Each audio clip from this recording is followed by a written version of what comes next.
আজকে ছিল আমার কাজিনের অ্যানিভার্সারি, তাই সবাই মিলে প্ল্যান করলাম ওদেরকে ছোটোখাটো একটা সারপ্রাইজ দেওয়া যাক। হ্যালো এভরিওয়ান, আসসালামু আলাইকুম। কী অবস্থা সবার, কেমন আছেন? আশা করছি সবাই অনেক বেশি ভালো আছেন। আমি সোনিয়া আবারও হাজির হয়ে গেলাম আপনাদের সামনে আরেকটি নতুন ব্লগ ভিডিও নিয়ে। আজকে ছিল আমার কাজিনের অ্যানিভার্সারি, তাই ওকে এবং ওর ওয়াইফকে আসলে উইশ করার জন্য রাতে 12টার সময় সবাই মিলে প্ল্যান করলাম যে ছোটোখাটো একটা সারপ্রাইজ দেওয়া যায়। তো এখানে একটা চকলেটের বক্স কিনে এনেছি ওদেরকে দেওয়ার জন্য, আর আমার গাছ থেকে ফুল তুলে নিয়েছি। আর নিচে আমাদের আরও বাকি সদস্যরা অপেক্ষা করছে, সবাই মিলে যেয়ে ওদেরকে সারপ্রাইজ করে দেব। ওরা আসলে ভাবতেও পারেনি যে আমরা এমন কিছু একটা প্ল্যান করছিলাম।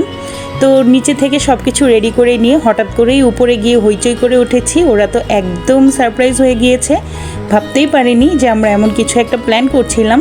তো এইখানে আমাদের সামিয়া ও একটা কেক নিয়ে এসেছিল যেন ওর ভাই এবং ভাইয়ের বউকে সারপ্রাইজ করা যায়, সাথে আমরাও ছিলাম যেন ওদেরকে একটু আনন্দ দেওয়া যায়। তো আসলে রাতের 12টা বাজে, সবাই ঘুমানোর প্রস্তুতি নিচ্ছিল। আমাদেরকে দেখে দ্রুত আমার ভাই গেঞ্জি পরা শুরু করে দিয়েছে, কারণ রাতের বেলা ডেফিনেটলি সবাই তো ঘুমাতে যাবে, এটাই স্বাভাবিক। কারণ ওরা তো বুঝতেও পারেনি যে আমরা এরকম ছোটোখাটো কিছু একটা প্ল্যান করছিলাম। তো যাই হোক, সবাই মিলে যখন একসাথে এসেছি ভালোই লাগছে, কিন্তু এদিকে আমাদের আনাস বেবির মুড একদম নষ্ট হয়ে গিয়েছে। কারণ ও ভাবছে যে ওর বাবা মায়ের জন্মদিন, ওদের জন্য কেক আনা হয়েছে কিন্তু ওর জন্য কেক আনা হয়নি। এজন্য তার মুড অফ হয়ে গিয়েছে, জানালা ধরে দাঁড়িয়েই আছে। আর এদিকে আমার ভাই তার ওয়াইফকে ফুলটা গিফট করলো, যেটা আমি এনেছিলাম। আর আগে থেকেই সারপ্রাইজ দেওয়ার জন্য ওর ওয়াইফের জন্য ও একটা শাল কিনে এনে রেখে দিয়েছিল, সেটা ওকে এখন দিয়ে দিল। তো ওদের খুশিটা দেখে আসলে ভালোই লাগছে। ছোটোখাটো আয়োজনে না ছোট ছোট সারপ্রাইজগুলো অনেক সময় অনেক বেশি আনন্দ দেয়, যেগুলো খুবই ভালো লাগে। তো আলহামদুলিল্লাহ, দেখতে দেখতে ওদের বিবাহের 11 বছর পার হয়ে গিয়েছে। আল্লাহ ওদের আগামী জীবনটাও অনেক বেশি ভালো রাখুক, সুন্দর রাখুক, এই দোয়াতেই আমি কামনা করি।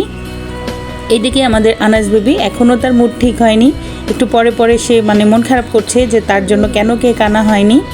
এদিকে আমার ভাই আমার খালামুনি আর খালুকে কেকটা দেখাচ্ছে যে আমরা কেক নিয়ে এসেছি। সবাই আসলে ঘুমানোর প্রস্তুতি নিচ্ছিল, ঠিক সেই সময়টাই আমরা যে হাজির হয়ে গিয়েছি। আর এখানে আমাদের মধ্যে একটু আসলে হাসাহাসির কথাবার্তা চলছিল।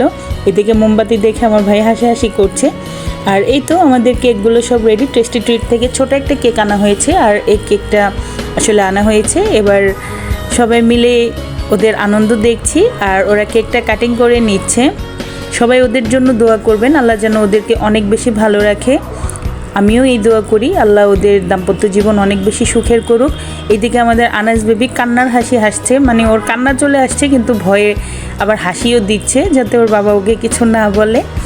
এই অবস্থা আর কি, ওর পুরোপুরি মন খারাপ যে ওর জন্য কেক আনা হয়নি। আসলে বাচ্চা মানুষ, ওরা তো আর এসে বোঝে না, কিন্তু ওর কাণ্ড কারখানা দেখে আমার খুব ভালো লাগছিল। তো যাই হোক, সবাই মিলে একসাথে কেক কাটার পরে কেক খেলাম, বেশ অনেকটা সময় একসাথে ছিলাম, ভালোই লেগেছিল।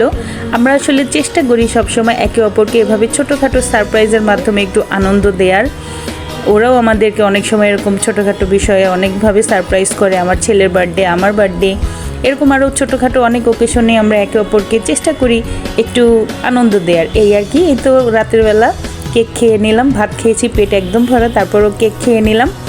খেয়ে দিয়ে বাসায় চলে যাব, আর আমার বাসা তো আমার পাশেই। তো এই শালটা আমার ভাই তার ওয়াইফের জন্য কিনে এনেছে। মাশাআল্লাহ, দেখতে তো খুবই সুন্দর লাগছে, কালারটা হালকা পিঙ্কের মধ্যে, আমার তো বেশ ভালো লেগেছে। আর সামনে যেহেতু শীত, এটা খুব কাজে দেবে, এটা বুঝেই হয়তো বা ও এটা কিনে এনেছে ওর ওয়াইফের জন্য। কেক খাওয়ার পরে তারপরে আমরা সবাই মিলে বাসায় চলে যাই। তো আজকের ভিডিওটি ছিল আমার এই পর্যন্তই। সবাই ভালো থাকবেন, দেখা হয়ে যাবে আপনাদের সাথে নেক্সট কোনো ভিডিওতে। ততক্ষণ পর্যন্ত ভালো থাকবেন, সুস্থ থাকবেন। আল্লাহ হাফেজ।